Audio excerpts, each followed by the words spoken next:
Hai, Assalamualaikum. Bertemu kita pada hari ini. Mata pelajaran pada hari ini ialah Matematik tahun 4. Okey, tajuknya ialah nombor dan operasi, banding dan susun nombor. Salam sejahtera murid-murid. Hari ini kita akan belajar banding dan susun nombor. Pada akhir pembelajaran, murid dapat pertama, membandingkan nilai dua nombor dengan betul dan tepat. Menyusun nombor mengikut tertib menaik dan tertib menurun dengan betul dan tepat. Baiklah, sekarang kita belajar apa dia yang dikatakan lebih daripada atau kurang daripada. Suatu nombor boleh ditentukan sama ada lebih daripada atau kurang daripada suatu nombor yang lain yang mempunyai bilangan digit yang sama dengan membandingkan nilai setiap digit dari kiri ke kanan.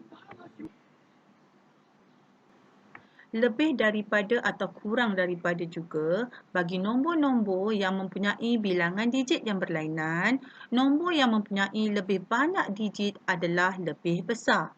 Sebagai contoh, nombor 5, digitnya lebih besar daripada nombor 4 digit. Cuba kita lihat contoh berikut. Apakah yang dikatakan lebih besar? Nombor yang manakah lebih besar? 69,559 atau 69,721? Mari kita lihat nombor-nombor angka-angka yang berada di dalam jadual di bawah. Kita susun nombor yang berada di atas itu ke dalam jadual nilai tempat. Baiklah, 69,559 kita susun mengikut nilai tempat masing-masing. 69,721 pun disusun mengikut nilai tempat masing-masing. Setelah itu, kita akan menilai nombor yang manakah lebih besar bermula dari kiri ke kanan. Baiklah, murid-murid, kita mula di puluh ribu.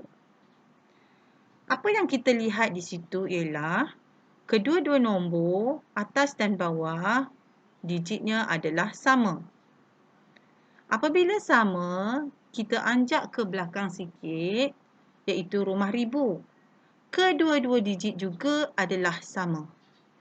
Kita ke belakang sikit, rumah ratus, digit 7 lebih besar daripada digit 5.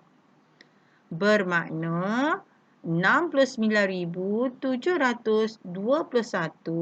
adalah lebih besar daripada 69,559. Oleh itu, kesimpulannya awak boleh tulis dalam pernyataan, oleh itu 69,721 lebih besar daripada 69,559. Saya harap kamu semua faham apa yang dikatakan tentang lebih besar. Seterusnya, awak boleh rujuk buku teks iaitu muka surat 6. Yang berikut ialah bilangan penduduk Iban di 4 buah daerah di Sarawak pada tahun 2010. Lawas 1,105. Lubuk Antu 24,712. Bintulu 75,141. Sibu 69,711. Di dalam keempat-empat daerah ini, kamu boleh lihat di daerah Lawas adalah mempunyai 4 digit sahaja. Ya, mempunyai 4 digit sahaja berbanding dengan daerah Lubuk Antu, Bintulu dan Sibu. Maka penduduk di Lawas ialah mempunyai bilangan yang paling sedikit. Seterusnya, antara Bintulu dan Sibu, penduduk Iban di manakah yang lebih banyak? Jom kita tengok. Kita bina dulu jadual nilai tempat. Bermula dari sa, puluh, ratus, ribu dan puluh ribu. Dengan itu, kita masukkan dahulu bilangan penduduk di daerah Bintulu, iaitu 75,141.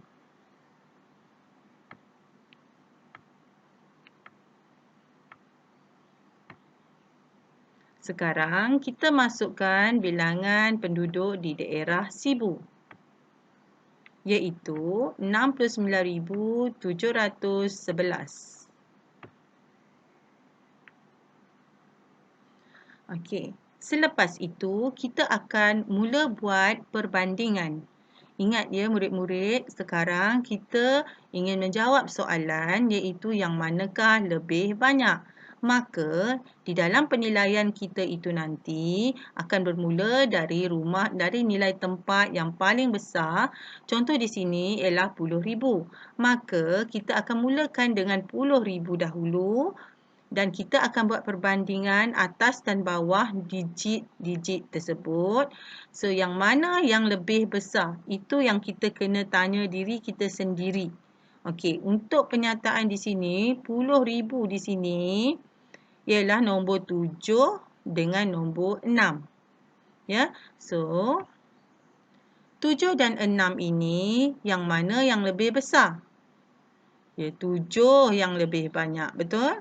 Maka, bila 7 yang lebih banyak, 75 daerah Bintulu mempunyai bilangan penduduk 75,141 lebih banyak daripada penduduk yang berada di daerah Sibu. Ya, kerana Sibu hanya mempunyai bilangan penduduk seramai 69,711. Dah. Sekarang kita pun dah tahu yang mana satu yang perlu kita susun keempat-empat daerah itu dalam tertib menaik. Okey, contoh di sini, susun keempat-empat bilangan penduduk Iban dalam tertib menaik. Maka lawas adalah penduduk yang paling sedikit, diikuti Lubuk Antu, diikuti pula lagi dengan Sibu dan seterusnya Bintulu. Maka di sini kita boleh tahu ya, penduduk yang paling sedikit ialah di daerah lawas dan penduduk yang paling ramai ialah di daerah Bintulu. Ini ialah susunan mengikut tertib menaik. Tertib menaik mesti dimulakan dengan nombor ataupun angka yang paling kecil, seterusnya hinggalah ke angka yang paling besar. Mari kita tengok muka surat 7. Ya, muka surat 7. Jadual menunjukkan bilangan kanak-kanak yang meminati permainan tradisional di sebuah daerah.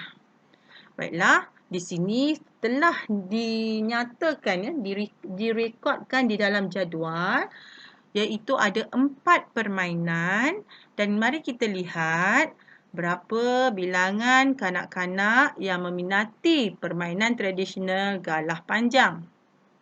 Ya, galah panjang 15,367.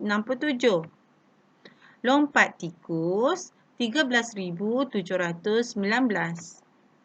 Lompat getah 15,202. Dan permainan batu seremban ialah 14,419. Jom kita belajar macam mana nak susun nombor dalam tertib menurun. Bila saya cakap tentang tertib menurun, bermakna daripada nombor besar kepada nombor yang paling kecil. Okey, baiklah. Di sini ada 4 angka, ya, 4 bilangan kanak-kanak meminati 4 permainan disusun di dalam jadual di atas. Kita akan ambil satu persatu galah panjang masukkan dalam jadual. Lompat tikus pun kita akan masuk dalam jadual. Lompat getah kita akan masuk dalam jadual. Batu seremban pun kita akan masuk dalam jadual. Ya, kenapa cikgu bina jadual ini? Kerana jadual ini akan memudahkan kita melihat setiap digit dalam nilai tempat masing-masing. Baiklah, kita masukkan dulu nombor-nombor yang ada di atas ni dalam jadual ni. Okey. Kita mulakan dengan galah panjang iaitu 15,367. Diikuti lompat tikus iaitu seramai 13,719. Lompat getah 15,202.